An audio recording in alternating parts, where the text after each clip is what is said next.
네, 저는 오늘 이 시간의 끝까지 말씀으로 함께 은혜를 나누고자 하겠습니다. 어때요? 방송 잘 나오고 있나요? 네. 사면초가 이 사자성어 단어가 있습니다. 이 말은 도움이나 지지를 받을 수 없는 고립된 상황입니다. 사면초가 이 말은 황후 분기에서 나왔습니다. 민심이 흉흉하던 진나라 말에 전국에서 들고 일어난 영웅들이 서로 싸우면서 패권을 다툰 끝에 황후와 유방의 양대 세력이 생겼습니다. 그런데 초나라 황후는 한나라 유방과의 싸움에서 조금씩 밀리기 시작합니다. 황후는 결국 유방한테 휴전을 제안하고 유방은 그 제안을 받아들입니다. 휴전을 하고 황후는 2달 초나라 팽성으로 돌아가고 있었습니다. 그런데 유방은 휴전 약속을 어기고 황후를 추격하게 됩니다. 결국 황후는 해아란 곳에서 한나라 명장 한신한테 포위를 당하게 됩니다. 포위 빠져나갈 길이 없었습니다. 그리고 가져온 식량이 바다로 보이고 있었습니다. 한 나라 군대는 포위망을 전혀 더 좁혀놓았습니다. 그런데 어느 날 고향을 그리는 그 슬픈 초나라 노래가 서방에서 들려왔습니다. 한 나라가 항복한 초나라 병사들한테 노래를 부르게 했습니다. 초나라 병사들이 서방에서 초나라 노래를 듣자 상처에 젖어 눈물을 흘렸습니다. 그리고 도망가는 병사들이 생겼습니다. 초나라 군대는 흩어지는데 황후의 마지막은 자결로 마감이 됩니다. 그러면은 우리들은 왜 사람을 포기를 할까요? 그럼 사람은 왜 포기를 하게 될까요? 사람들이 살아가면서 사면초가에 빠지는 경우가 있습니다.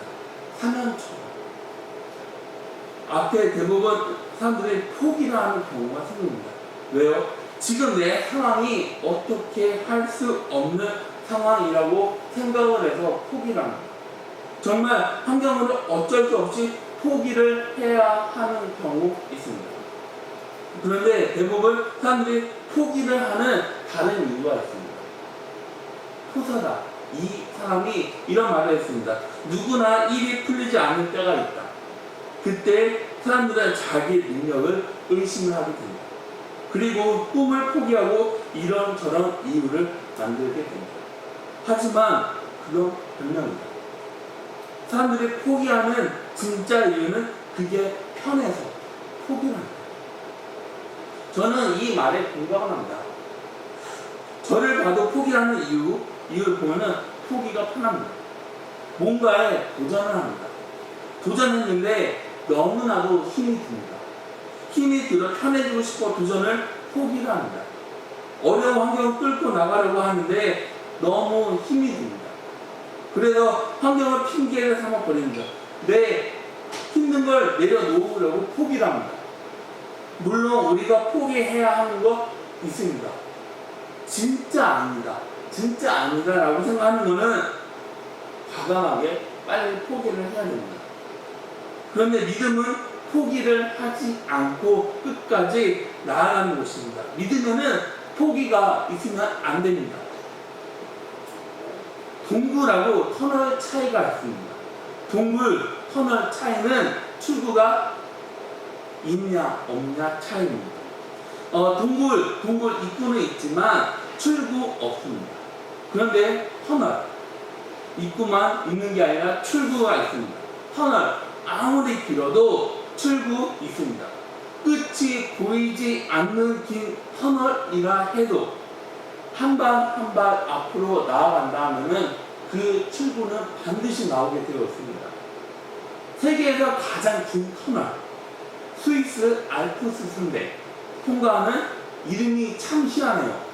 어떻게 보면 고트하르타 바시스트 터널. 저 이거를 읽는데 되게 말이 꼬이더라고요.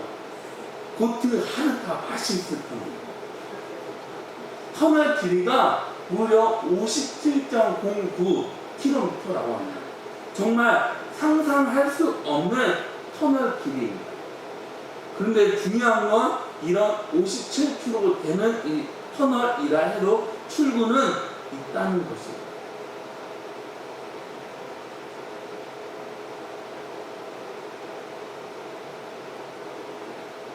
네, 그래서 우리가 터널을 지날 때 필요한 것은 믿음입니다. 터널을 지날 때 필요한 게 하나 있습니다. 그게 뭘까요? 그건 믿음입니다. 끝이 보이지 않고 어두운 터널이 계속 이어지는 것 같은데 반드시 출구가 나온다는 믿음이 필요합니다. 57km나 되는 이 긴 터널을 통과하는 운전하는 사람한테 필요한 건 뭘까요? 바로 출구 믿음입니다. 이 믿음이 있어 이 터널에 들어가도 두렵지 않습니다. 우리 인생은 동굴이 아닙니다. 우리 인생은 터널입니다. 그럼 우리는 터널을 통과를 해야 합니다. 아무리 긴 터널이라 해도, 힘든 터널이라 해도 출구는 반드시 나오게 되어 있습니다. 그래서 우리는 포기하지 말아야 합니다. 끝까지 믿음으로 나가시길 바라겠습니다. 그럼 하나님은 왜 아무런 응답을 하지 않고 가만히 계실까요? 왜 하나님은 조용할까요? 왜 하나님은 침묵을 하실까요? 마지막 사사이면서 선지자인 사무엘이 죽었습니다. 사무엘이 죽고 난 다음에 블레셋 군대가 이스라엘을 점령하기 위해 쳐들어옵니다. 이때 사울 마음에는 두려움이 밀려 들어왔습니다. 겁을 먹었습니다. 어떻게 해야 할지 몰라 하나님한테 물었는데 하나님은 가만히 있었습니다. 하나님은 조용했습니다. 하나님은 또 꿈으로도 사울한테 아무 말을 하지 않았습니다. 하나님이 아무 말이 없자 사울이 택한 건 한 여인을 찾아갑니다. 사울은 하나님의 침묵 가운데 하나님을 의지를 해야만 했습니다. 믿음을 지켜야만 했습니다. 그런데 사울은 다른 방법을 선택하게 됩니다. 하나님의 새 왕이었는데 하지 말아야 하는 행동을 사울이 하고 맙니다.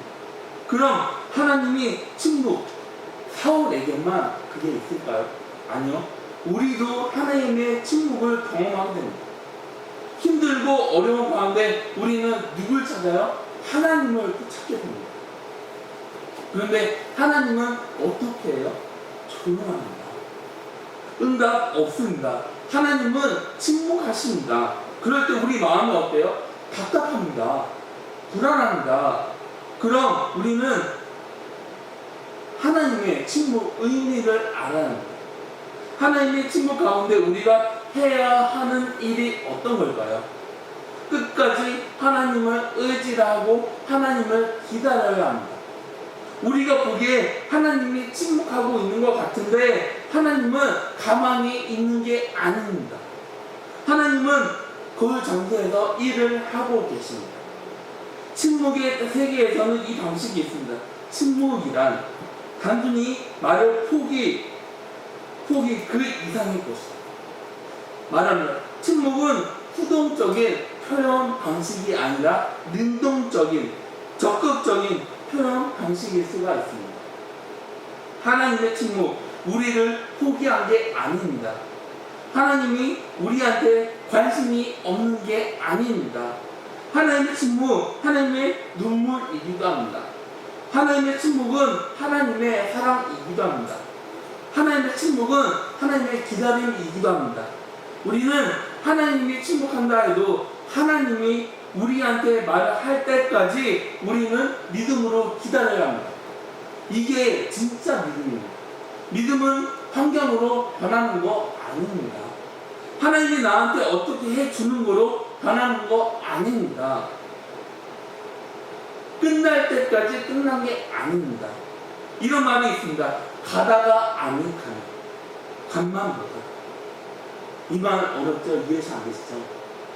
이 말을 일을 시작하려고 할 때 신중하게 결정하고 시작하면 끝까지 최선을 다하라. 이런 말입니다. 끝까지 가보지 않으면 결과 알지 못합니다. 저는 2002년 한일 월드컵에 한국하고 이탈리아 그 8강전을 봤습니다. 아직까지 그 장면 잊지 못하고 있습니다. 이때 저는 거리 응원을 나가서 열심히 응원하고 있었습니다. 제가 군대에 가기 전에 열심히 응원으로 불을 태우고 있었습니다. 근데 막 응원하는데 갑자기 한국이 페널티킥 기회를 얻어서 안정환이 찼는데 골을 넣지 못합니다. 그러자 얼마 후에 이탈리아 선수가 골을 넣어 우리가 1대0으로 끌려가게 됐습니다. 그리고 한참이 지나고 후반전이 거의 끝날 시간이 다가오고 있었습니다. 그래서 저는 졌다. 우리는 여기까지인가 보다. 우리는 8강인가 보다 했는데 갑자기 여기저기서 난리가 났습니다. 이게 왜 난리가 났을까요? 그 설기현이 동점골을 넣었습니다. 그 시간은 후반 44분입니다. 그리고 연장으로 가서 페널티킥을 놓친 안정환이 헤딩골로 다시 골을 넣어 우리가 8강으로 올라가게 됐습니다. 결과는 끝까지 가봐야 알 수 있습니다. 끝날 때까지 끝난 거 아닙니다. 중간에 포기를 하면 안 됩니다. 믿음은 끝까지 가는 겁니다. 끝까지 믿음으로 간다는 건 하나님을 끝까지 의지한다는 것입니다. 우리가 하나님을 끝까지 믿을 때 하나님도 우리를 끝까지 믿어주십니다. 그런데 우리가 하나님을 끝까지 믿지 않는다면 하나님도 우리를 끝까지 믿지 않아주십니다. 오늘 청소년 가장 큰 문제 가운데 하나가 뭘까요? 청소년의 문제가 뭘까요? 바로 무기력입니다. 무기력. 어떤 문제에 부딪혔을 때 그걸 헤쳐나갈 힘 없습니다. 끝까지 견뎌나갈 힘 없습니다. 그럼 누가 이 청소년들을 그렇게 만들었어요? 누가 만들었어요? 바로 우리가 만들었습니다. 가정에 아이들이 한 명 아니면 두 명입니다. 그럴 때 부모들 어떻게 해요? 자녀들이 필요한 거 다 채워주십니다. 어려움을 겪어보지 않아 삶에 대한 맷집 없습니다. 어려움을 이겨나갈 힘 없습니다. 어쩌면 청소년 모습이 하나님 앞에서 우리 모습이지 않을까요? 우리 하나님 앞에서 무기력하게 신앙생활을 하고 있지는 않은지 한번 돌아보시기 바라겠습니다. 지금 코로나19가 우리 믿음을 시험을 해볼 수 있는 시험대라고 저는 생각하고 있습니다. 코로나19로 교회가 어려워지고 있습니다. 나라와 언론에서 코로나19 재확산이 교회라고 이야기합니다.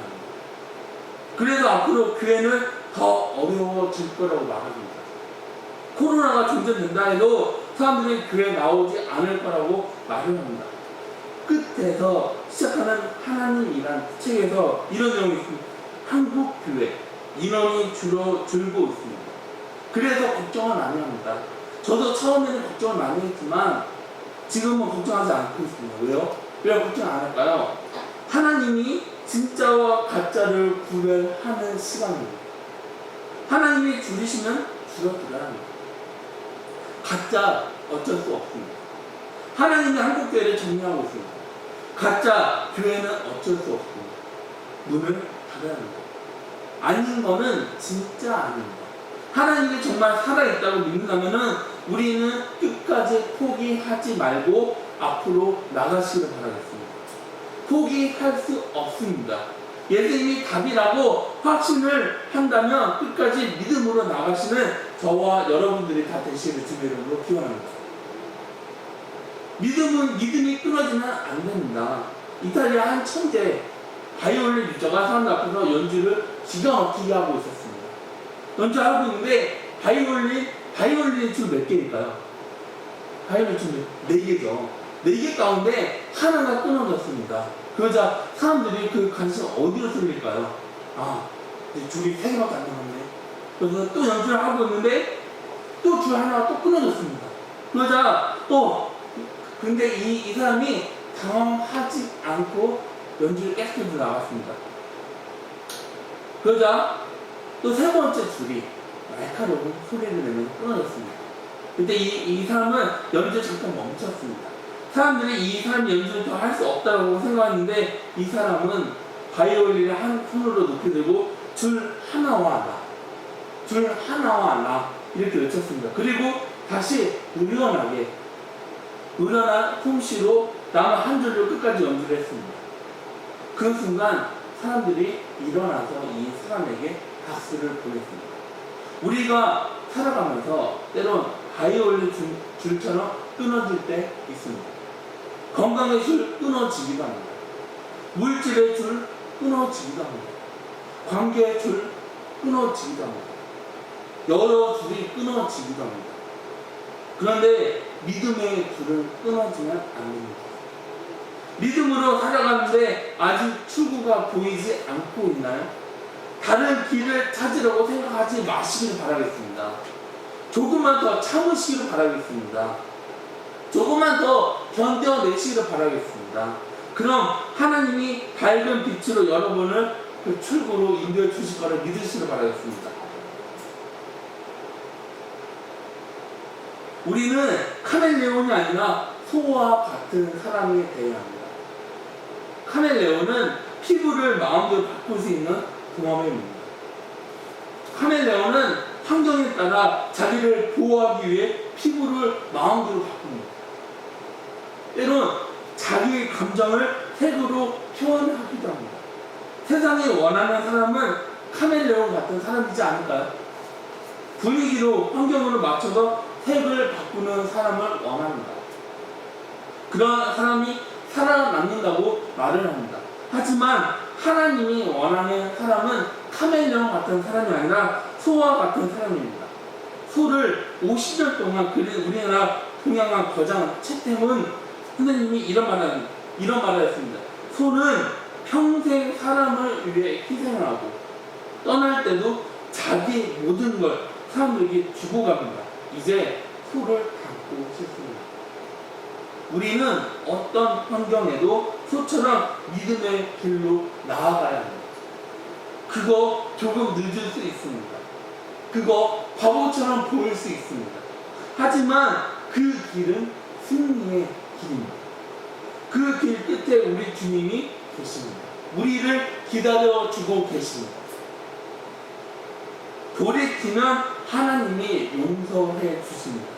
오늘 본문 7절입니다. 다 같이 7절 말씀을 함께 읽겠습니다. 다 같이 시작.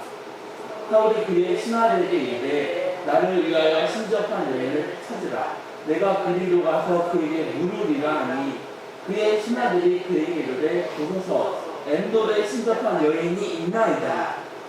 사울이 하나님한테 물었는데 답이 없습니다. 그러자 사울은 여인을 찾으라고 명령합니다. 이 여인 3절입니다. 3절 다 같이 읽겠습니다. 다 같이 시작. 사무엘이 죽었으므로 온 이스라엘이 그를 두고 슬피 울며 그의 고향 라마에서 장사하였고 사울을 신접한 자와 박수를 그 땅에서 쫓아내었다. 아멘. 사무엘이 죽었을 때 쫓아냈던 사람입니다. 사울은 자기가 쫓아낸 여자를 하나님 대신 찾고 있습니다. 사울은 하나님이 가만히 있다는 이유로 침묵한다는 이유로 엉뚱한 곳에 가서 해결을 받으려고 하고 있습니다. 사울은 다른 곳에서 길을 찾으려고 하지 말고 하나님의 침묵의 의미를 알아야만 했습니다. 하나님의 침묵 앞에서 자기 자신을 돌봐야만 했습니다. 예수님은 믿음으로 끝까지 하나님한테 순종했습니다. 예수님은 마구간에서 태어나 십자가에서 죽었습니다. 오직 하나님을 향한 믿음으로 끝까지 나아갔습니다. 마지막 겟세마네 동산에서 십자가를 앞에 두고 기도를 하는데 땀이 피가 되도록 이 잔을 나에게서 옮겨달라고 한 기도에 하나님은 침묵하셨습니다. 예수님이 침례를 받은 분에서 이는 내 사랑하는 아들이요 내 기뻐하는 자라 이렇게 하나님께서 말씀하십니다. 하나님이 겟세마네 동산에서 예수님을 그렇게 간절하게 하나님을 찾았는데 하나님은 끝까지 침묵하십니다. 예수님은 하나님의 침묵의 의미를 알았습니다. 그래서 믿음으로 끝까지 십자가 길을 걸어가셨습니다. 예수님이 믿음으로 끝까지 하나님의 원하는 길을 간 것처럼 우리도 끝까지 주님의 길을 걸어가야 합니다. 마지막으로 무게의 중심을 잡아야 합니다. 우리가 믿음으로 끝까지 가기 위해 해야 하는 일이 있습니다. 그건 뭘까요? 그거는 중심을 바로 잡아야 하는 것입니다. 하나님을 향한 중심을 바로 잡을 때 우리는 그 길 끝까지 갈 수가 있습니다. 오뚜기가 넘어져도 다시 일어나는 건 무게의 중심이 있어서 일어나지 않을까요? 하나님을 믿는 우리, 하나님을 향한 무게 중심을 바로 잡아야 합니다. 무게 중심을 바로 잡고 있으면 우리는 결코 흔들리지 않습니다. 어떤 거대한 파도가 나를 덮어도 그 파도 충분히 이겨낼 수 있습니다. 믿음으로 끝까지 나갈 수가 있습니다. 믿음은 가다 힘이 든다 해서 중간에 포기하는 것 아닙니다. 끝까지 믿음으로 나가시길 바라겠습니다. 하나님이 답이 없다 해서 포기하는 거 아닙니다.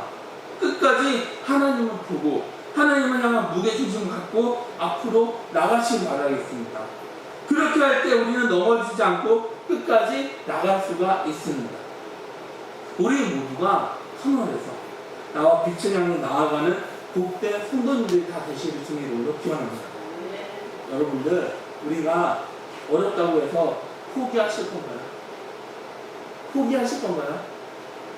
여러분들, 힘들지만 우리가 끝까지 하나님만 바라보면서 나아가는 저와 여러분들이 다 되시길 주의 이름으로 기원합니다.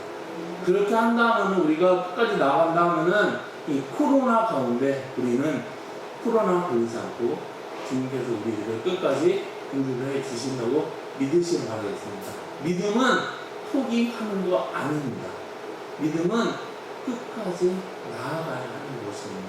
우리가 나아간다고 했을 때 출구는 하나님께서 준비를 해 주십니다. 우리 그 사실을 잊지 마시고 끝까지 나아가는 저와 여러분들이 다 되시기를 주의 이름으로 축원합니다. 다 같이 기도하시겠습니다. 사랑의 주님, 정말 우리가 끝까지 나아갈 수 있게 주 아버지 우리들을 이끌어 주시옵소서. 정말 우리가 끝까지 포기하지 않고 끝까지 나아갈 수 있도록 주 아버지 이끌어 주시옵소서. 주님, 우리는 연약해서 부족해서 우리는 나아가다가 포기를 할 수가 있습니다. 주님, 우리가 사울처럼 포기할 수 있습니다. 하지만 우리가 오직 주님만을 의지하면서 주님만을 바라보면서 나아가는 우리 곁에 성도님들이 되어질 수 있도록 아버지 이끌어 주시옵소서. 주님, 믿음으로 포기하지 않고 끝까지 나아가는 우리 성도님들이 되어질 수 있도록 아버지 이끌어 주시옵소서. 예수님의 이름으로 기도드렸습니다. 아멘. 같이 찬송과 함께 일어나서 찬송가 268장 같이 부르시고 축가하고 오늘 예배를 마치겠습니다. 죄에서 자유를 얻게 함은 보혈에는요 주께 모여 시험을 이기고 승리하니 참 놀라운 능력이로다. 주의 모여 능력이 또다. 주의 패배도 주의 모여 그 어린 양이 매우 귀중한 비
사랑하신 것, 성령님의 충만하신 은혜가 이 시간 이 자리에 모인 사랑하는 복된 자녀 머리 위에 축복이 이제부터 영원히 주님의 이름으로 축복합니다.